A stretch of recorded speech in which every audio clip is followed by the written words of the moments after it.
Ako si Sara Duterte, anak ng dating Pangulo at naging alkalde ng Davao City.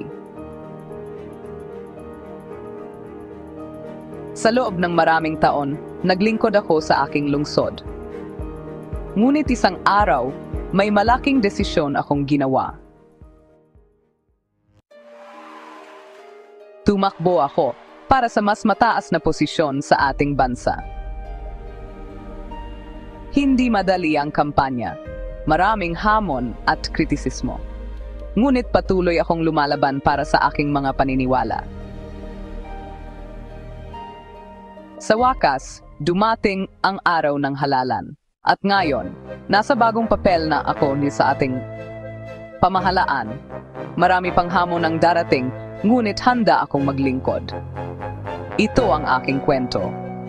Ang kwento ni Sara Duterte.